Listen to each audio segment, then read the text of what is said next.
This is wild. A Reddit post circulated asking a simple question. Family members of ICE agents, what are your thoughts and feelings about what ICE are doing? And the comments are bad. I mean, just flat out insane. One user replied, my brother. He went nuts one time when I posted a definition of fascism on Facebook. I did not tag him, didn't include him in any way. He just saw the definition and took it personally. Later, when I was expressing concerns about my wife, who is an immigrant, he physically attacked me. That's the kind of person they're recruiting. The stories would keep piling in over and over and over again. My older brother, who is technically a white nationalist, is a Mexican boy from San Diego who believes over half the people around him are leeches and illegals, and that by putting them where they belong will suddenly make him more successful. He was kicked out of police academy for something I was never told, but he swears it was some black guy with a vendetta. He just recently joined ICE, but he got arrested for drug charges last week. Meanwhile, my sister gets detained by ICE for a couple hours visiting her boyfriend, and he victim blames her, saying she dresses gay and weird, so she's an obvious suspect. Needless to say, ICE is where dumb, hateful cucks go to feel important.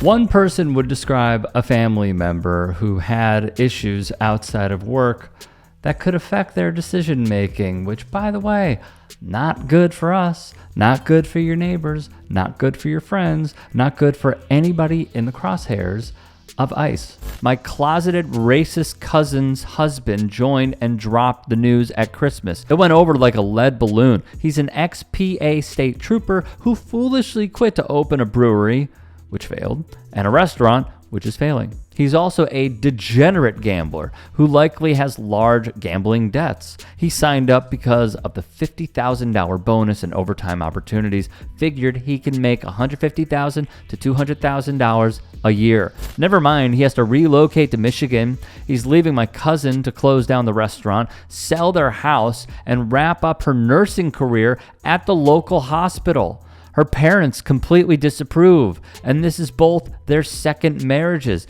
doing whatever it takes to make it work, but going right over the cliff in the process with him. It makes me sad because she's attractive and always has had a good career and work ethic, just married two guys who are incredibly poor husbands. Here's another remarkable tale from a family member. Check this out. My uncle worked for ICE for about 15 years before he retired last year. Family dinners got complicated. Here's the thing nobody really talks about. The job attracts two very different types of people. There are folks who genuinely believe they're protecting communities and following the law as written. And then there are people who are probably looking for any job where they could exercise authority over vulnerable populations. My uncle was the former, but he'd come home with stories about the latter that made his stomach turn. The comment continues. He told me once about a case where they picked up a guy who'd been in the country for 20 years, owned a small restaurant, employed like a dozen people, had kids in college. No criminal record beyond the immigration violation. The guy's daughter showed up at the detention center, and my uncle said watching her beg to see her dad through the glass was one of the worst moments of his career. He processed the paperwork because that was his job, but he stopped sleeping well after that. The cognitive dissonance was real, the comment continues. He'd justify it by saying, I don't make the laws, I just enforce them. But you could see it eating at him. He'd talk about actual dangerous people they'd caught, gang members, people with violent records, and feel good about that work. Then in the next breath, he'd mention a grandmother getting picked up at a routine check-in after 30 years here, and he'd just go quiet. What really got to me was how the job changed him. He used to be this warm, joking guy who'd give anyone the shirt off his back. By year 12 or 13, he'd become harder, more suspicious, started talking about people as illegals instead of using their names.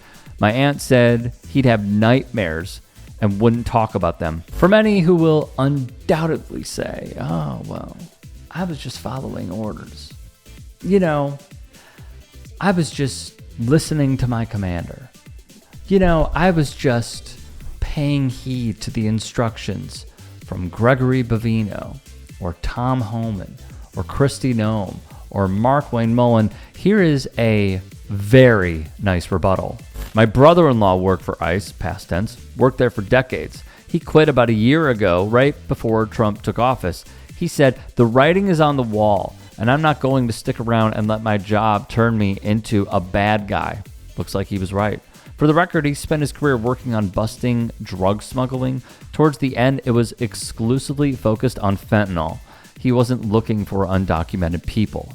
Another incredibly depressing account was this. My brother joined ICE a few years back and got fully sucked into MAGA propaganda. He constantly shares invasion at the border memes and talks about saving America. He used to be chill, but now he justifies separating families. I've called him out on the fascism, dehumanizing people as threats, no due process. He just says, I'm brainwashed by the left. And if you thought we were done, no. There would be a lot more. I saw the name of one of my former classmates on the ICE leak list. No idea if it's the same person or just someone with the same name, but he was a Jack Blank. He was a total Charlie Kirk wannabe. Would walk up to kids and tell them, debate me. Bullied me and other kids relentlessly. Screamed at a teacher once for waking him up when he was sleeping in class. Last I heard, he got ran off Twitter for calling a girl the N-word. When the list dropped, I actually searched his name because he's the most likely person I know to join ICE. Here is what is so frustrating about all of this. It is that as we are watching all of these scenes unfold, these are willing participants.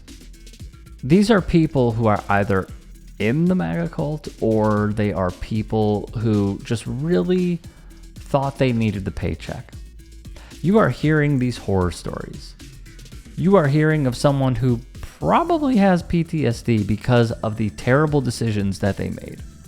And how not only are they losing sleep, but they can't live with themselves to a certain degree.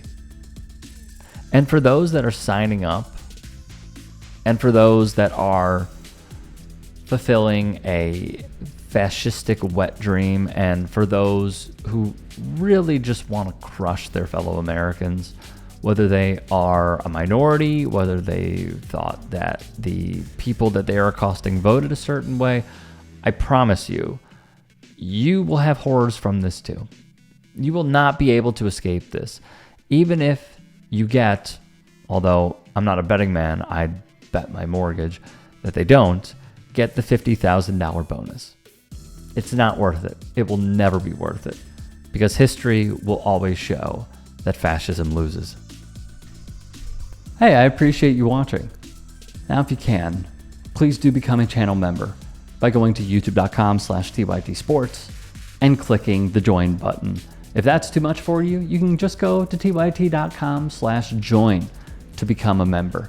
It helps all of us out here at the Young Turks and keeps our network afloat. In addition, you could follow me on my socials, on Twitter, Instagram, and TikTok. Appreciate the love. Have a great day.